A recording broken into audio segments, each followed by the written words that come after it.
দিনহাটায় সিপিআইএমের দলীয় কার্যালয়ের তালা ভেঙে ভেতরে প্রবেশ করলেন সিপিআইএম নেতৃত্ব।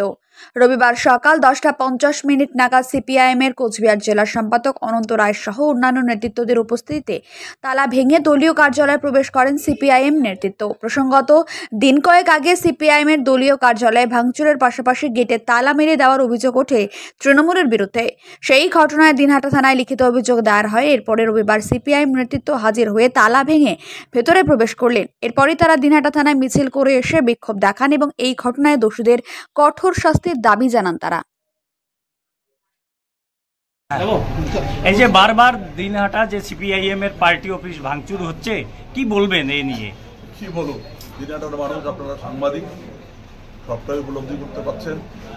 এবার নিয়ে পরপর 8 বার আমাদের অফিস ভাঙা হয়েছে এবং সবচেয়ে যেটা ন্যাক্কারজনক কাজ, আমাদের এই যে লাল পতাকা সেটাকে অবমাননা করা হয়েছে।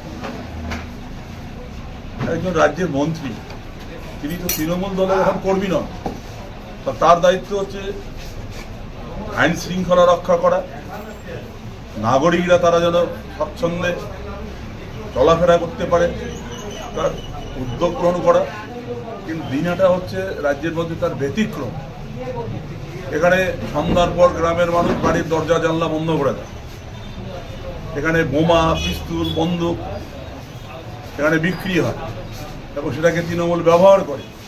এখানে গাঁজার ব্যবসার সঙ্গে যারা জড়িত, আফিং চাষ, কি নেই, সেগুলোর দায়িত্ব হচ্ছে মন্ত্রী এবং পুলিশ প্রশাসনের। এগুলোকে বলা যায় যে একবারে খড়গ হস্তে এর বিরুদ্ধে ব্যবস্থা গ্রহণ করা, সে ব্যাপারে কোনো হেলদোল নেই। এখানে 100 দিনের কাজের দুর্নীতি, এখানে যে আবাসন প্রকল্প, তার যারা প্রকল্পের সুযোগ পেয়েছেন তাদের কাছ থেকে 10,000 থেকে 20,000 টাকা পর্যন্ত অবাধে নেওয়া হচ্ছে। এটা হচ্ছে সীমান্ত এলাকা, অবাধে গরু পাচার হয়। এগুলো তৃণমূল দলের একাংশের যদি ইন্ধন না থাকে হয় এটা দিনহাটার মানুষ তারা সব ঘটনা জানে। এবং আজকে যেটা সবচেয়ে বিষয় হচ্ছে যে জনগণের কাছ থেকে যখন মানুষ সরে যায়, তখন দেখা যায় পায়ের তলার মাটি নেই, তখনই এই ধরনের নিন্দনীয় কাজের সঙ্গে যুক্ত। সে কারণে নিজে তিনি, এটা তো আমাদের কথা নয়, তিনি বলেছেন দিনহাটার মানুষ আমাকে ভোট দেবে, বামপন্থীরা আমরা বলেছি।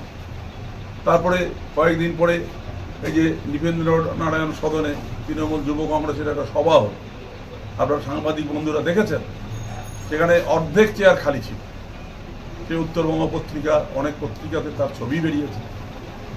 এগুলোর থেকে মানুষের উপর ভীতি, ত্রাস তৈরি করার জন্য এটা করা হচ্ছে। আপনারা কি আইনি কোনো পদক্ষেপ নেবেন? অবশ্যই। আমরা জলপাইগুড়ি, আমাদের যে সিঙ্গেল ব্রাঞ্চ, আমরা সেখানে আবেদন করেছিলাম যে এইভাবে পৌরসভা আমাদের এখান থেকে অফিস তুলে দেওয়ার জন্য হুঙ্কার দেয় বারবার।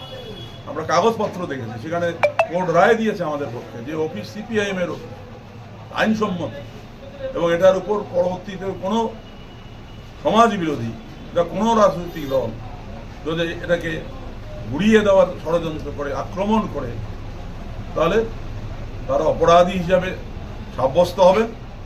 এবং আমরাও এই ঘটনাকে সামনে রেখে আমরা আবার কোর্টে যাব। একদিকে কোর্টের লড়াই হবে, আর একদিকে মানুষকে সঙ্গে নিয়ে দিনহাটার এই যে আজকে পরিস্থিতি, মানুষ আজকে মাথা উঁচু করে চলতে পারে না গুন্ডাদের ভয়ে। ব্যবসায়ীরা আজকে ব্যবসা সঠিকভাবে করতে পারছে না, তারা খুব আজকে আতঙ্কিত।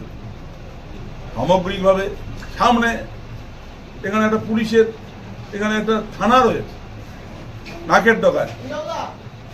তারা মেরুদণ্ড আছে কিনা আমাদের জানা নেই। একটা বার তারা এর বিরুদ্ধে কোনো আসামি, কোনো ক্রিমিনাল, তাদের বিরুদ্ধে কোনো উদ্যোগ নিয়েছে। আজকে আবার আমরা যাচ্ছি থানায়, আমরা কথা বলবো এবং পরিষ্কার বলবো, যদি আপনারা না পারেন, প্রয়োজনে আপনাদের বিরুদ্ধে আমরা মামলা করতে বাধ্য, কোর্টে আপনাদের সঙ্গে আমাদের দেখা, এটাই হচ্ছে।